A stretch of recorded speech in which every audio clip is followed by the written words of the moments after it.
qaymoqli kremlar haqida gaplashamiz. Nimaga sizda qaymoqli kremlar ko'pincha o'xshamaydi? Asosiy 3 ta sababini ko'rib chiqamiz. Birinchi sababi, sizning qaymog'ingiz yog'siz, uni yog' miqdori kam. Shuning hisobiga havoni ushab turmaydi yog'lar kristallizatsiya bo'lmaydi. Shuning uchun qaymog'ingiz ko'pirmaydi. Maslahatim yog' miqdori 33-35 dan balandroq bo'lgan qaymoqni olish. Yoki slivka ishlatsangiz ham shu 33-35% slivka ishlatganingiz ma'qul. Ikkinchi sababi bu harorat. Qaymoqni ko'pirtirish uchun u muzdek bo'lish kerak. Biz yozda idishga solib qo'yib, idishi bilan muzxonaga yarim soatga qo'yib qo'yamiz. O'sha idishi bilan suv olsin, yaxshilab degan maqsadda.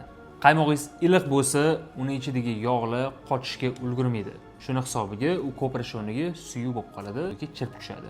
Uchinchi sababi bu qaymoqni qaysi darajagacha ko'pirtirishni siz bilmaysiz. Qaymoqni 3 xil darajagacha ko'pirtirish mumkin. Qaymoqni ko'pirtirayotganda birinchi stadiyasida bu ozgina yengil va suyuq holda bo'ladi. Yumshoq deb nomlaylik shuni. Ko'proq muslarga to'g'ri keladi. Sababi bunaqa qaymoq havoga maksimal darajada to'yingan bo'ladi. Agar uni yana ko'pirtiradigan bo'lsangiz, bu o'rtacha yumshoqlikda ko'pirgan bo'ladi. Bunaqa qaymoqni har xil kremlarga aralashtirib ishlatishni maslahat beraman. Misol uchun krem diplomat. Zavarnoy kremga shunaqa qaymoqni solsangiz, yumshoq, silliqqina krem hosil bo'ladi. Agar bu qaymoqni yana ko'pirtiradigan bo'lsangiz, u уже qattiq holga keladi va bunaqa qaymoq tortni ustini suvashga, tekislashga to'g'ri keladi. Chunki u mustahkamroq bo'ladi. Undan tashqari, qaymoqni mustahkam qilish uchun har xil stabilizatorlar ishlatsa bo'ladi. Misol uchun quyultirilgan sut, sug'ushonka yoki shakar upasi, saxarni pudra yoki jelatin qo'shiladigan kremlar bor. Bularning hammasi qaymoqingizni strukturasini mustahkam qilishga yordam beradi. Agar qaymoq qattiq holga kelgandan keyin yana ko'pirtirishda davom etsangiz, u chirib tushadi va oxir-oqibat saryog'i zardobidan ajralib qoladi.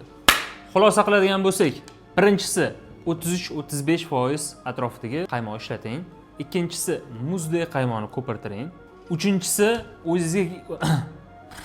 Uchinchisi o'zingizga kerak bo'lgan darajada qaymoqni ko'pirtirishni o'rganing. Krem qattiqroq bo'lishi uchun necha minut ko'pirtirishim kerak? Necha minut? Yo'q, men vaqtiga qaramayman. Men qaymoqni o'ziga qarashni maslahat beraman. Chunki qaymoqlar har xil. Vaqtiga qarasangiz adashishingiz mumkin. Qaymoqni o'ziga qarab ishlashga o'rganish kerak. Keyingi videolarda qandolatchilarni qaysi muammosini olib chiqishimni xohlaysiz? Izohlarda yozib keting. Yana bitta narsa, bozor qaymoqlari har doim har xil bo'ladi. Shuning uchun men o'zimning maslahatim 33 yoki 35% korobkadagi slivkani xarid qilishni maslahat beraman. Shunda sifatingiz har doim bir xil chiqadi.